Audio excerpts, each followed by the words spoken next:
નમસ્કાર દર્શક મિત્રો, આજના મહત્વના સમાચાર ઉપર નજર કરીએ તો રાજ્યના અનેક જિલ્લાઓમાં વીજળીના કડાકા ભડાકા અને ગાજવીજ, ભારે પવન અને બરફના કરા સાથે કમોસમી વરસાદ વરસી શકે છે।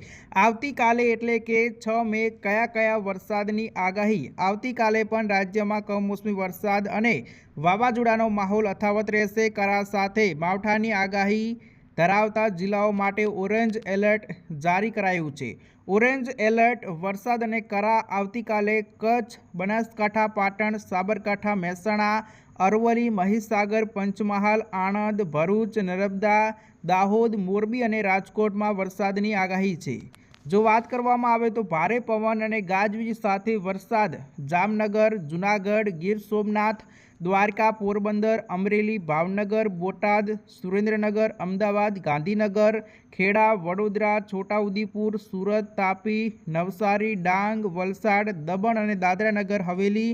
આમ અમદાવાદનું હવામાન પણ શહેરમાં પણ ગાજવીજ સાથે હળવોથી મધ્યમ વરસાદની આગાહી કરવામાં આવી છે। તો મિત્રો, વાત કરવામાં આવે તો ગુજરાતની અંદર હમણાં 3 દિવસથી દિવસે ને દિવસે પવનો વધી રહ્યા છે, વરસાદ પડી રહ્યો છે અને હવામાન વિભાગે 6 તારીખના આગાહી કરી છે અને ઓરેન્જ એલર્ટ આપી દેવામાં આવ્યું છે। એટલે કે 6 તારીખે 14 જિલ્લામાં કરા સાથે વરસાદ તૂટી પડશે। હવામાન વિભાગે ઓરેન્જ એલર્ટ જાહેર કર્યું છે। તેમાં જિલ્લાની વાત કરવામાં આવે તો બનાસકાંઠા, પાટણ, સાબરકાંઠા, મહેસાણા, અરવલ્લી, કચ્છ, મહીસાગર, પંચમહાલ, આણંદ, ભરૂચ, નર્મદા, દાહોદ, મોરબી અને રાજકોટમાં વરસાદની ભારે આગાહી કરવામાં આવી છે।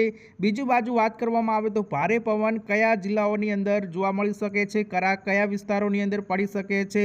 ભારે પવન અને કરા સાથે વરસાદ પડવાની જો આગાહી કરવામાં આવી હોય તેવા જિલ્લાની વાત કરીએ તો જામનગર, જૂનાગઢ, ગીર સોમનાથ, દ્વારકા, પોરબંદર, અમરેલી, ભાવનગર, બોટાદ, સુરેન્દ્રનગર, અમદાવાદ, ગાંધીનગર, ખેડા, વડોદરા, છોટાઉદેપુર, સુરત, તાપી, નવસારી, ડાંગ, વલસાડ, દમણ અને દાદરાનગર હવેલીના જે વિસ્તારો છે તે વિસ્તારોની અંદર પણ ભારે પવન અને ગાજવીજ સાથે વરસાદની આગાહી કરવામાં આવી છે। તારીખ 6/5/2024ની જે આગાહી સામે આવી છે।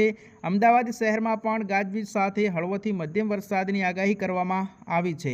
તો દર્શક મિત્રો, તમારું શું કહેવું છે કમેન્ટ કરી શકો છો। વિડીયોને લાઇક કરી ચેનલ પર નવા છો તો જરૂરથી સબસ્ક્રાઇબ કરી લેજો અને તમારા વિસ્તારની અંદર વરસાદ પડ્યો હોય તો કમેન્ટ બોક્સની અંદર જણાવવાનું ના ભૂલતા।